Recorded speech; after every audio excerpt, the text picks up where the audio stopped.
Evet arkadaşlar, bugün yanımda kim var? Bugün yanımda Cem Arslan var. Gerçekten böyle magazin sunar gibi yaptım neleri gerçekten flash çok ünlü ve çok yakışıklı bir adam. Arkadaşlar Cem Bey hoş geldiniz. Nasılsınız? Çok teşekkür ederim Gökhan Bey. Hoş bulduk. İyiyim. Siz nasılsınız? Bilmukabele ben de çok iyiyim. Çok teşekkür ederim. Cem Bey'e biz ortalama bir hafta önce full ağız gülüş tasarımıyla IMAX'ler yapmaya başladık. Dişler biraz az görünüyor gibiydi ama sonuç muhteşem oldu. Ama ben istiyorum ki tabii ki bu süreci Cem Bey anlatsın. Cem Bey, klasik bir sorum var benim. Sizin diş yaptırma hikayeniz ve klinik ego ile buluşma hikayeniz nasıldı? Ben ve oradaki arkadaşlar hep beraber dinleyelim. Ben de o zaman kısaca hepsini tüm izleyicilere de özetleyeyim. Gerçekten çünkü benim için çok kısa, keyifli ve sonucu mükemmel bir serüven oldu. Ortodonti tedavisi gördüğüm için aslında gülüş tasarımı ile ilgili birçok kliniğe ulaştığımda birçoğu daha görmeden beni ortodonti tedaviniz bitsin, öyle gelin, öyle yazın, öyle randevu verelim dediler. Ve ben de artık bu süreçte Instagram'a girerek dişlerini ve gülüş tasarımı yaptıran kişilerin gülüşlerine bakarak bir gün benim de acaba böyle dişlerim olur mu hayaliyle ortodonti tedavimi sürdürüyordum. Yine böyle bir günde Klinik Ego Instagram'ını görerek aslında oradan bir randevu mesajı atmış bulundum. Bir randevu verildi bana ve hemen ertesi günü randevuya icabet ederek geldim, katıldım. Her şey aslında oradan sonra değişti. Ağzımdaki telleri göstermek istemedim öncelikle. Ortodonti tedavisi olduğum anlaşılırsa bitmesi gerektiği söylenebilirdi. Onun için endişeliydim.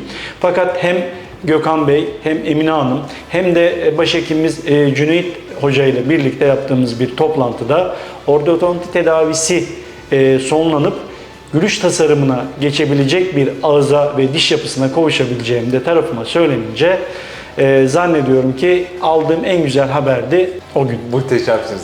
Sizin önceki handikapınız olmasına rağmen geldiğimiz pozisyonu açıkçası beni çok mutlu ve tatmin etti. Yani ben buna okeyim. Kesinlikle ben çok okeyim. Neden? Çünkü aslında gerçekten ben dişlerimi yaptırmak istediğimde her standart insan gibi işte sigara içtiği için ya da birkaç dişe eksik olduğu için diş yaptırmak istemiyordum. Süregelen bir ortodonti tedavim vardı. Alt çenemdeki dişlerimin fazla uzun olması ve görünüyor olması, güldüğümde üst dişlerimin hiçbir şekilde gözükmeyişi aslında benim için en büyük problemdi. Tabii ki bu estetik bir problemdi. Bunun altında yatan bir çene problemim de beraberinde vardı. Dolayısıyla aslında benim gülüş tasarımım aynı zamanda çene operasyonumla beraber birlikte yürütülmesi gereken bir organizasyondu. Ve ben bu konuda çok ümitli değildim. Fakat o gün ilk gün görüşmemizde Cüneyt hocamızın incelemeleri ve beraberinde aldığımız hızlı aksiyon planıyla, ki parantez içerisinde söylüyorum, o hızlı aksiyon planının çok işleyebileceğini açıkçası çok düşünmemiştim.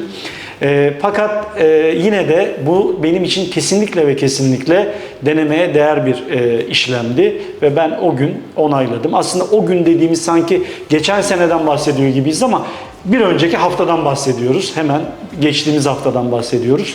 Pazartesi günü operasyona karar verdik ve bir sonraki pazartesi günü tamamen her şey bitmiş. Tamamen her şey bitmiş oldu.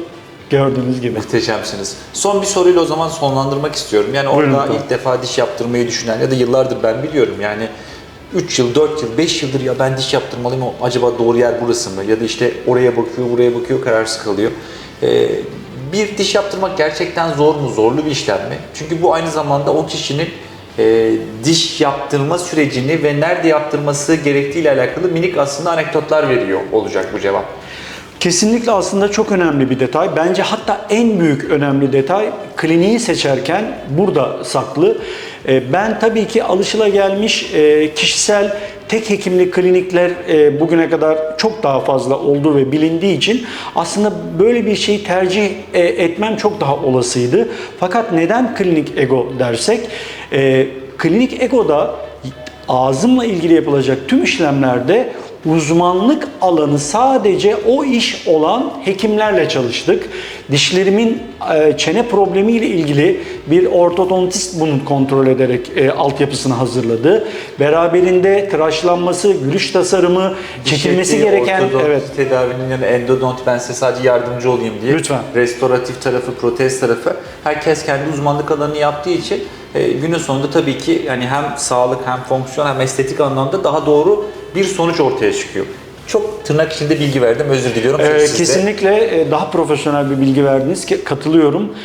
Bu sebepten dolayı her işin uzmanı olan hekimle ayrı ayrı çalıştığımız için diş etlerimden, diş çekimlerimden, ortodontistten ve gülüş tasarımını hazırlayan uzman hekimimize kadar bütün hepsine gerçekten güvenebileceğimi kliniğe geldiğimde gördüm, anladım. Bu yüzden bile sadece klinik ego diye yeterli olur. Yeterli olur. Sorunun içindeki diğer soru, bu süreç zorlu bir süreç mi? Bu kadar sınırlı kadar zorlu bir süreç değil. Aslında bir söz vardır her zaman. Acısız gelişme olmaz, acısız güzelleşme olmaz. Her şeyin mutlaka bir bedeli, bir acısı var. Ama bugüne kadar gerçekten tecrübe ettiğim işlemler içerisinde bu kadar kalıcı bir çözümle ağız yapımı, gülüşümü ve hatta yüz çehremi değiştirebilecek bir işlemin bu kadar acısız, ağrısız ve hatta minimum düzeyde olabilmesi gerçekten inanılır gibi değil. Ama burada yine de parantez içerisinde eklemek istiyorum. Buradaki ekibin çok büyük fonksiyonu var.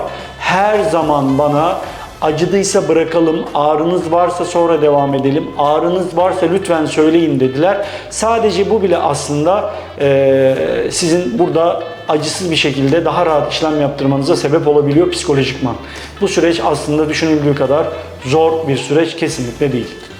Yani bana artık kelimelerin kifayetsiz kaldığı bir zaman dilimi geldi. Klinik Ego ailesine Cem Arslan olarak hoş geldiniz diyorum. Çok teşekkür ederim. Ben de hoş buldum. Sağ olun.